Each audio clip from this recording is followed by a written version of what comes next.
Salam Nusantara, dengan Arkan di sini. Saya akan membicarakan satu hal yang mungkin disukai atau tidak disukai oleh orang banyak ketika kita bicara tentang nama. Karena kebanyakan orang bicara tentang nama adalah suatu yang sudah umum dari sejak zaman dahulu kala, diberikan oleh orang tua kita atau kakek nenek atau saudara atau siapapun yang memiliki relasi khusus dengan seorang yang baru saja lahir. Kebanyakan orang ketika memberikan nama itu berdasar pada seperti satu hal. Arti dari kata, harapan dari orang tua, atau berdasarkan pada peristiwa yang sedang terjadi. Sebagai contoh, apabila lahir di malam bulan purnama, mungkin ketika anaknya bernama laki-laki diberi nama Purnomo. Kalau anaknya perempuan diberi nama Purnamawati. Itu sebagai contoh. Atau juga bisa jadi seperti suatu harapan supaya anaknya sukses, maka diberi nama sesuatu dengan kata Jaya di belakangnya. Contohnya misalnya Santoso Jaya. Jadi dia sentosa dan juga berjaya. Itu sebagai contoh. Ketika kita bicara perkara nama, ternyata nama tidak hanya bicara tentang arti, tetapi lebih pada isi dari struktur yang ada di dalam namanya. Maksud saya dengan struktur adalah segala sesuatu di alam semesta ini terdiri dari suatu aturan yang berjalan dengan pasti, yang tidak dapat lagi dipungkiri. Sebagai contoh, gravitasi bekerja di mana saja. Apapun keyakinan kita, gravitasi bekerja pada diri kita sendiri. Nama sebagai suatu perwujudan dari energi juga memiliki suatu struktur yang dapat dipelajari. Seperti yang kita ketahui, yang namanya ilmu pengetahuan datang dari suatu pengamatan pada suatu gejala empiris yang panjang. Sebagai contoh misalnya ketika orang mengamati tentang alam semesta, tentang tata surya, maka kita kemudian mengerti bagaimana matahari mengelilingi bumi, bulan mengelilingi bumi. Seperti itu? Tentu tidak. Pengamatan kemudian menemukan bagaimana bumi mengelilingi matahari, bukan matahari mengelilingi bumi. Dan dalam satu pengembangan pengetahuan kita pun dapat memperhitungkan kapan terjadi gerhana matahari, kapan terjadi gerhana bulan. Bukan hanya waktunya, tetapi tempatnya yang tepat dapat dipandang dari permukaan bumi. Contoh lain adalah ketika kita mengamati tumbuh-tumbuhan, mengamati hewan-hewan, maka kemudian kita mengembangkan suatu pengetahuan yang kita beri nama biologi. Ketika kita mengamati proses hal-hal yang dapat kita lihat secara fisik, kita mengatakannya sebagai suatu ilmu fisika. Ketika kita mengamati suatu proses yang lebih dalam lagi, yang sering juga disebut sebagai proses kimia, maka suatu peristiwa yang terjadi dapat diamati dari berbagai macam gejala. Sebagai contoh, orang melihat. Ketika kita memperhatikan bagaimana orang melihat dengan mata. Melihat dengan mata ini dapat kita amati dari 3 sudut pandang. Salah satunya misalnya adalah dengan mengamati bagaimana sinar masuk ke dalam mata dan kemudian melalui syaraf-syaraf ke otak. Sehingga orang kemudian dapat melihat apa yang ada di luar dirinya. Ini juga bisa kita amati dari proses biologi, bagaimana sinar masuk ke dalam mata. Bukan dari sudut fisikanya, tetapi juga dapat dilihat dari sudut kimia. Jadi satu peristiwa yang sama dapat kita amati dengan 3 cara. Ini sebagai contoh. Dalam hal ilmu pengetahuan, kita mencapai suatu pemahaman bahwa energi adalah sebagai suatu manifestasi yang mewujudkan segala sesuatu di alam semesta ini. Bahasa paling sederhananya adalah segala sesuatu di alam semesta ini adalah manifestasi dari energi. Energi tidak dapat diciptakan, juga tidak dapat dimusnahkan. Dia hanya berubah bentuk saja, dari satu bentuk ke bentuk yang lain. Apabila kita kemudian sudah mengerti, sudah memahami bahwa nama adalah suatu manifestasi dari energi, maka kemudian kita dapat mempelajarinya, mengamatinya, apa saja yang dapat dipengaruhi oleh nama tadi. Sebagai contoh, energi panas memberikan efek panas. Ya. Energi kinetik dapat membuat orang terlempar jauh. Nama, kemudian ketika kita mengamati, kita menemukan beberapa struktur di dalamnya. Struktur-struktur ini tentu tidak serta-merta ditemukan, tetapi suatu proses dari pengamatan yang membutuhkan waktu yang panjang juga. Di dalam nama ada beberapa parameter, tetapi sebelum sampai di sana saya ingin bercerita tentang bagaimana pikiran bekerja di dalam kehidupan manusia. Pikiran manusia dibagi dalam 5 lapisan. Lapisan pertama kita sering mengenal dengan nama conscious mind. Jadi kita memberikan sebutan pada nama ini, pada lapisan pikiran ini dengan nama conscious mind. Lalu lapisan kedua adalah subconscious mind. Lapisan ketiga supramental mind. Lapisan keempat subliminal mind. Dan lapisan kelima subtle causal mind. Pikiran dalam 5 lapisan pikiran ini bekerja dengan 2 pola. Pola pertama adalah pola gambar, pola video. Pola kedua adalah pola kata-kata, pola suara. Pola gambar hanya bekerja di 3 lapisan pertama, baik dari conscious mind, subconscious, dan supramental mind. Ketika orang sedang beristirahat, dua lapisan paling permukaan itu istirahat. Jadi dua lapisan pertama, conscious dan subconscious, itu beristirahat. Jadi pikiran orang ketika sedang tidur dipimpin oleh lapisan ketiga, oleh supramental mind. Ketika supramental mind sedang memimpin kesadaran orang yang sedang tidur tadi, dia berdialog antar lapisan tadi, antara supramental, subliminal, dan subtle causal mind. Dan ketika orang nanti sedang bangun, ketika dia sudah mulai bangun, supramental mind memberi informasi ke atas, ke subconscious dan ke conscious mind. Menurut penelitian, orang hanya tidur selama 3 jam saja. Jadi selebihnya adalah orang ada pada zona mimpi ketika subconscious mind memimpin kesadaran orang tersebut. Ketika pesan dari supramental mind pada subconscious mind lalu kemudian pada conscious mind begitu kuat, maka seseorang kemudian mengatakan pada dirinya sendiri bahwa semalam saya bermimpi.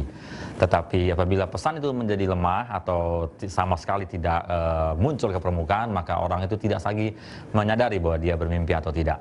Maka ada orang mengatakan saya tidur nyenyak 8 jam, padahal nyatanya orang hanya tidur 3 jam. Nah, ini di bagian gambar. Pada bagian suara, pola kerja ini ada di 5 lapisan pikiran, mulai dari conscious mind, subconscious, supramental, subliminal, dan subtle causal mind. Semuanya bekerja dengan pola suara. Maka apabila kita perhatikan pada kehidupan hari-hari, kelas-kelas motivasi selalu menggunakan 2 cara ini, cara visual dan cara audio. Pada cara visual orang mengatakan, para motivator itu mengatakan, marilah kita membuat buku impian, di mana apapun yang kita inginkan, kita gambarkan dalam satu buku. Atau ada juga yang membuatnya dalam satu cetakan besar, dibuat dalam bentuk frame, dipasang di dinding. Mungkin dipasang di ruang tamu, mungkin dipasang ruang kerja, di ruang makan, atau bahkan ada yang lebih ekstrim, dipasang di kamar mandi, ya, supaya setiap hari mereka melihatnya. Apabila conscious mind melihat sesuatu setiap hari terus-menerus, maka kemudian conscious mind melemahkan pola kerjanya. Dia tidak lagi menjadi suatu filter bagi diri orang tersebut, dan gambar tadi masuk ke subconscious. Ketika gambar sudah masuk ke subconscious mind, dia akan dikirim terus sampai di supramental mind. Demikian juga dengan pesan suara. Ketika orang mengatakan pada dirinya sendiri atau mendengarkan pesan dari orang lain secara terus-menerus, maka conscious mind kemudian tidak lagi menjadi suatu filter yang kuat, dan suara tadi masuk ke subconscious mind dan dikirim masuk sampai ke subliminal mind. Itulah sebabnya para motivator menggunakan 2 pola, pola suara dan pola gambar-gambar. Hal ini bekerja dengan baik apabila pikiran orang tersebut selalu diarahkan pada hal yang ingin disampaikan, baik melalui gambar maupun melalui suara. Saudara, ketika kita menggunakan nama dalam diri kita, nama bekerja di area yang sangat halus ada pada subtle causal mind. Dia bekerja 24 jam terus-menerus apabila orang sedang tertidur. Saya beri contoh, misalnya namanya Arkan. Arkan sedang tertidur, ada orang lain sedang memanggil-manggil nama Santoso. Saya tidak terbangun karena saya yang bernama Arkan tidak memberikan respon pada kata Santoso tadi. Tetapi apabila ada orang lain memanggil dengan nama Arkan, saya yang sedang tertidur, yang hanya dipimpin oleh lapisan supramental mind, kemudian menerima informasi, oh Arkan dipanggil, maka kemudian semua lapisan pikiran menjadi aktif. Itulah bagaimana subtle causal mind bekerja secara 24 jam penuh. Sementara kata-kata lain, suara-suara lain yang bukan nama diri sendiri, itu hanya bekerja paling dalam sampai di subliminal mind. Demikian orang-orang dalam dunia ilmu pengetahuan memanfaatkan pengetahuan ini untuk memberikan suatu terapi yang banyak sekali. Sebagai contoh, orang yang ingin berhenti merokok menggunakan pesan-pesan subliminal untuk membuat dia secara perlahan dengan pasti berhenti merokok. Itu sebagai contoh. Dalam hal collective mind, jadi bukan hanya diri sendiri, nama juga bekerja di area subtle causal mind, tetapi dalam artian keseluruhan, dalam artian collective mind. Collective mind berkaitan dengan nama, biasanya kita bisa melihat dengan jelas pada perusahaan, pada nama produk. Suatu perusahaan atau suatu produk yang sukses memiliki suatu struktur yang baik. Nama sebagai suatu energi dapat diukur dalam parameter tertentu. Parameter yang paling vital adalah synchronicity value dan coherence value. Synchronicity value bicara tentang rangkaian kode-kode di dalam nama tersebut yang berelasi dengan kode-kode di luar nama tersebut. Coherence value adalah rangkaian kode-kode di dalam nama itu sendiri. Dalam praktek kehidupan hari-hari, synchronicity value terlihat sebagai suatu kemampuan dalam melihat dan memanfaatkan kesempatan. Coherence value dalam kehidupan sehari-hari terlihat sebagai suatu kemampuan dalam menguasai bidang-bidang keahlian. Penelitian menemukan bahwa semua orang-orang yang mencapai keberhasilan yang luar biasa dalam kehidupan kita, dalam kehidupan di bumi ini, memiliki synchronicity value di atas 0,8, minimal 0,8. Dan coherence value di atas 0,7 dengan minimal di 0,7. Synchronicity dan coherence value menjadi satu parameter yang sangat vital dalam menentukan seseorang dapat memperoleh keberhasilan dengan permanen. Artinya, apabila seorang memiliki synchronicity di bawah 0,8 dengan coherence di bawah 0,7, orang dapat mencapai keberhasilan, tetapi keberhasilan yang dicapainya tidak dapat dipertahankan dengan baik. Inilah sebabnya dengan memanfaatkan pengetahuan kita kemudian membentuk nama-nama buat orang-orang, buat perusahaan, buat negara dalam struktur yang valid, struktur yang kuat, yang memiliki suatu fondasi untuk mempertahankan keberhasilan yang diraihnya. Synchronicity value dalam nama negara dan coherence value dalam nama negara persis sama pada nama manusia. Bekerja dengan tetap mempengaruhi individual mind di dalam negara itu. Karena nama negara adalah suatu collective mind manusia yang menjadi warga negaranya. Sebagai contoh, ketika kita mengatakan nama negara kita Indonesia, maka seluruh warga negara Indonesia baik di dalam negeri maupun di luar negeri menyebut nama negara ini dengan nama Indonesia. Sehingga individual mind yang menjadi suatu collective mind memberikan suatu kekuatan pada nama itu bekerja dalam negara kita. Memperhatikan synchronicity value dan coherence value, kita bisa melihat di dalam urut-urutan tingkat keberhasilan negara di dunia, dari mulai negara paling sukses sampai negara paling tidak sukses, dari negara paling kaya, paling makmur sejahtera, sampai negara yang tidak makmur dan tidak sejahtera. Sebagai contoh, saya mengambil misalnya nama Singapura. Singapura sebagai suatu nama negara memiliki synchronicity value 0,8 dengan coherence value juga 0,8. Negara ini tercatat sebagai nomor 16 terkaya dunia saat ini. Contoh lain adalah Norwegia. Norwegia memiliki synchronicity value 1 dengan coherence 0,8. Negara ini adalah negara nomor 4 terkaya dunia. Jadi dari sini kita bisa melihat bagaimana struktur nama memberikan suatu pengaruh dalam kehidupan dan keberhasilan negara yang menggunakan nama tersebut. Contoh lain adalah Nigeria.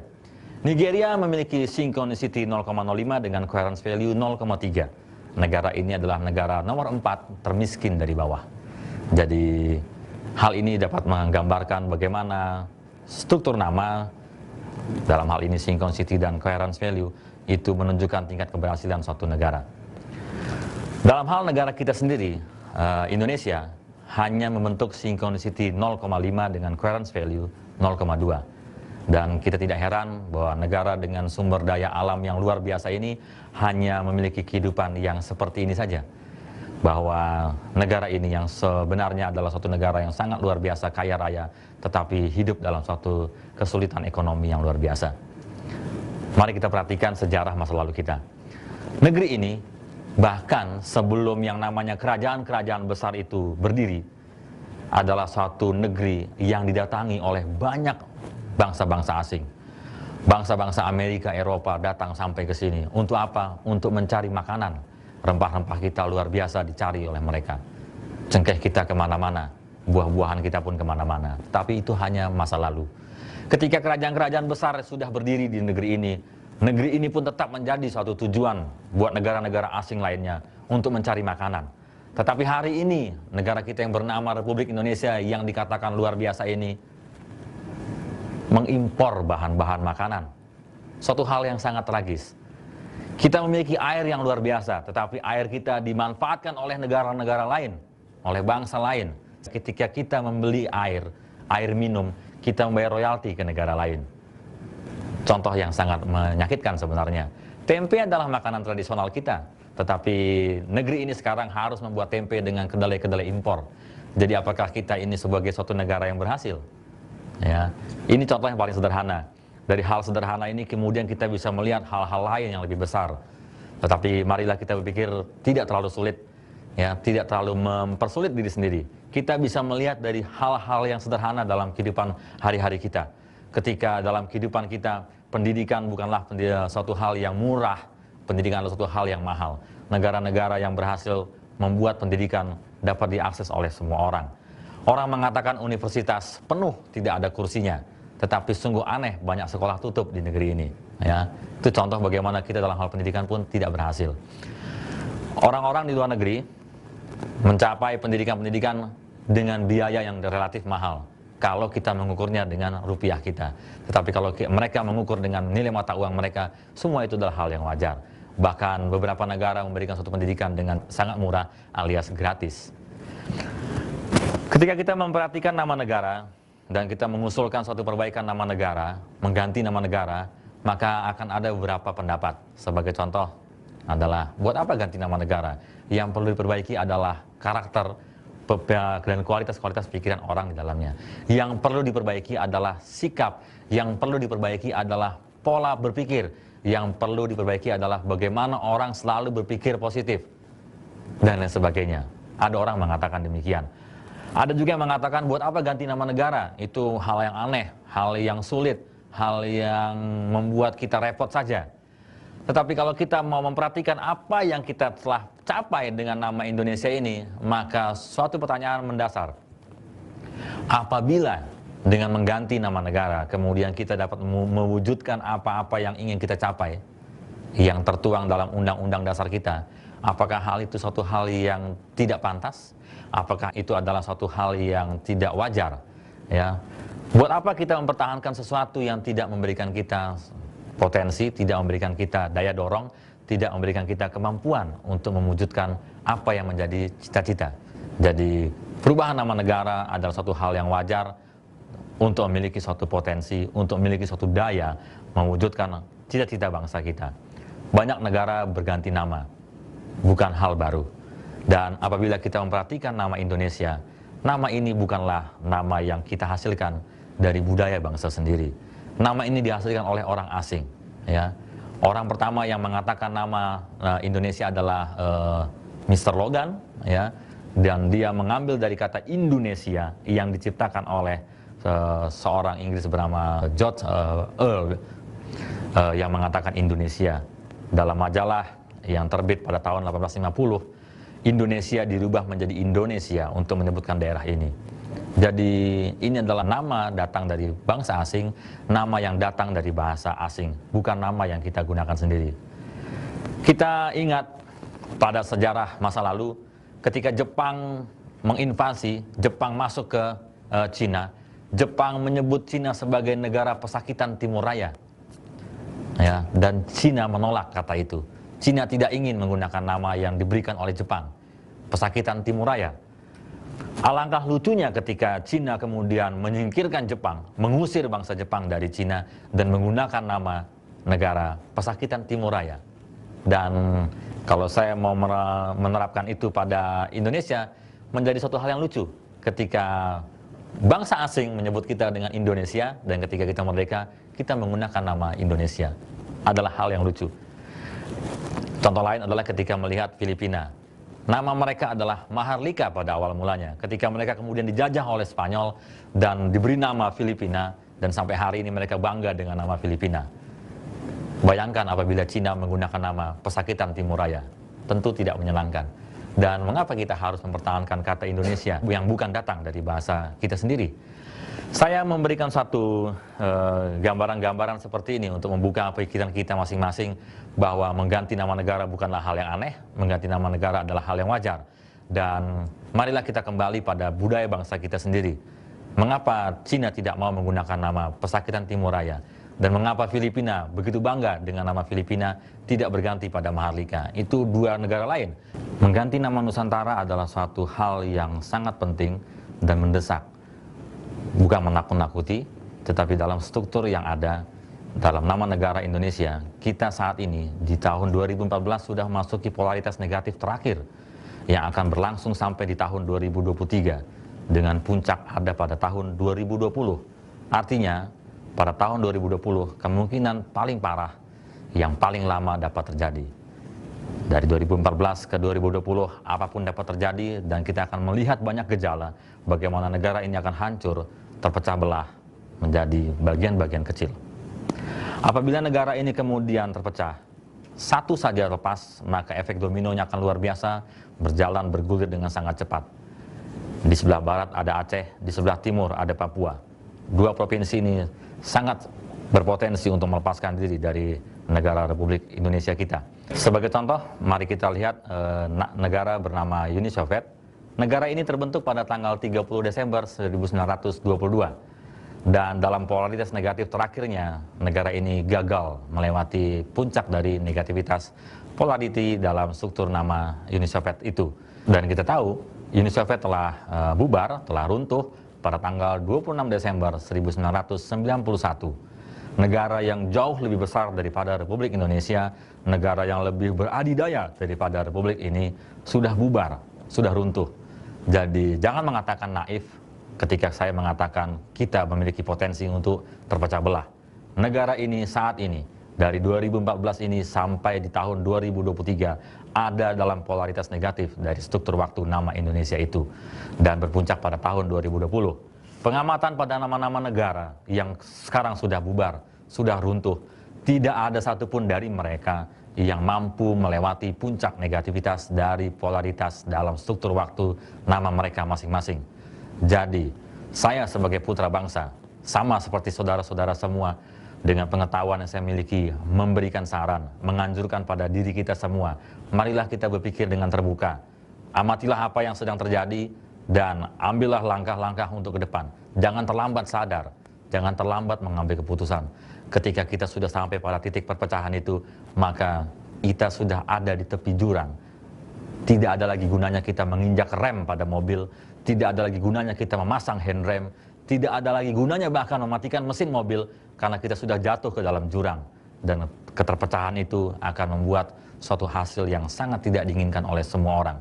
Kita akan menjadi orang-orang yang akan dituding oleh generasi-generasi setelah kita sebagai orang-orang yang tidak bertanggung jawab, yang sudah mendengarkan pesan bahwa nama negara ini harus diganti, harus diperbaiki, tetapi semua dengan dasar pemikiran yang tidak terbuka, maka semua menjadi percuma. Saudara, waktu terus berjalan. Saat ini sudah ada di penghujung tahun 2014.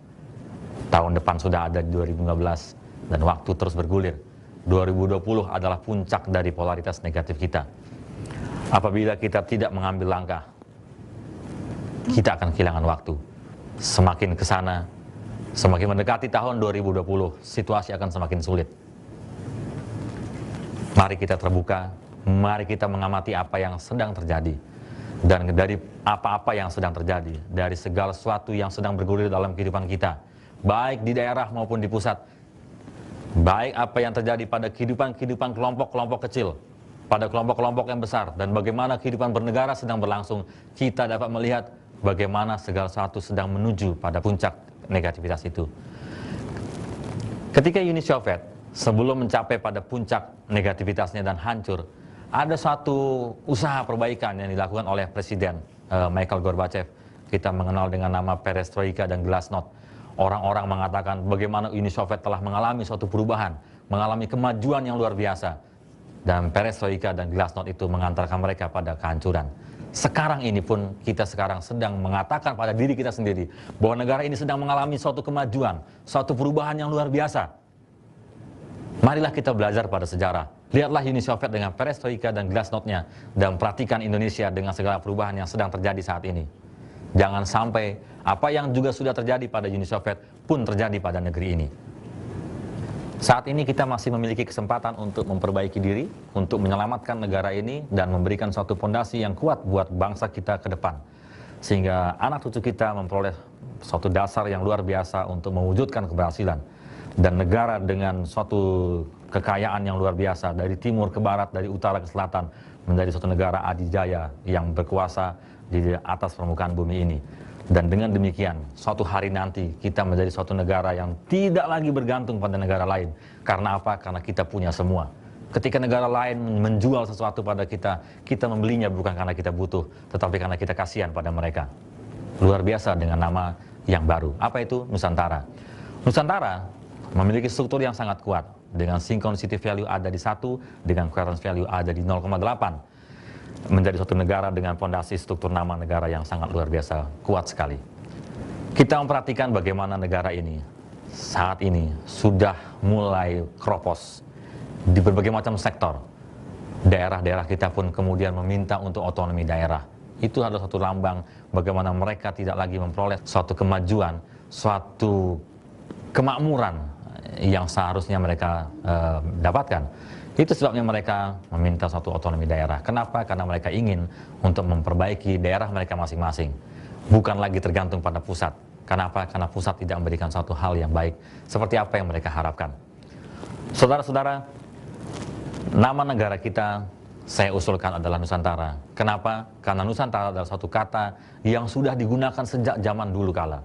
Dan Nusantara berasal dari bahasa Sanskerta, induk dari semua bahasa yang ada di muka bumi ini.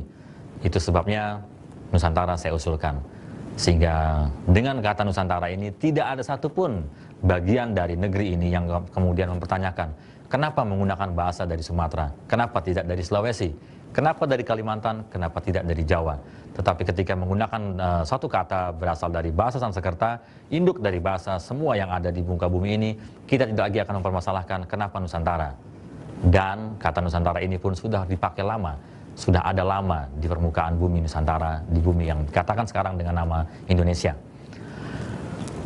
Orang-orang mengatakan apakah kita akan memperoleh satu kesempatan untuk maju? Tentu saja iya. Dengan nama Nusantara kita memiliki suatu dasar yang sangat baik.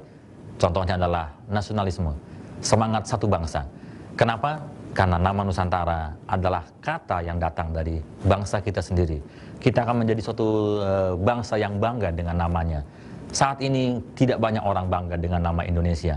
Orang-orang yang pergi ke luar negeri kadang-kadang atau mungkin kebanyakan malu dengan nama Indonesia. Kenapa? Karena nama itu sudah memberikan suatu citra yang tidak positif, citra yang negatif, citra suatu negara yang penuh dengan korupsi, suatu negara yang tidak mampu memanfaatkan kekayaan alamnya untuk kesejahteraan negerinya sendiri. Segala sesuatu dijual ke orang lain dan kita tidak memiliki apapun. Air minum kita pun kita harus bayar royaltinya ke negara lain. Jadi saya kembali mengatakan pada kita semua, marilah kita mengganti nama negara ini menjadi Nusantara. Bukan suatu tindakan makar, karena kita tidak mengganti bentuk negara. Kita tidak mengganti dasar negara kita. Kita hanya mengganti nama negara kita. Dan saya mengusulkan untuk tidak menggunakan kata republik. Kalau kita perhatikan kata republik itu memiliki arti kembali pada rakyat. Tetapi pertanyaan saya adalah, apa yang dikembalikan pada rakyat? Hasilnya atau ampasnya atau sisanya? Dan hasil sebenarnya dimanfaatkan, dinikmati oleh wakil rakyat, sementara rakyatnya hanya menerima ampasnya saja. Saya mengusulkan satu kata baru untuk menyertai kata Nusantara, berasal dari bahasa Sanskerta juga. Kata itu adalah Wiranegari. Wiranegari memiliki arti negara yang setia, yang jujur dan berani. Setia pada cita-citanya, jujur pada rakyatnya, dan berani memperjuangkan apa yang harus diperjuangkan demi kejayaan bangsa ini. Wiranegari Nusantara adalah satu kata yang luar biasa, membentuk synchronicity value 1 dengan coherence value 0,8. Jaya bangsa, jaya negara. Wiranegari Nusantara.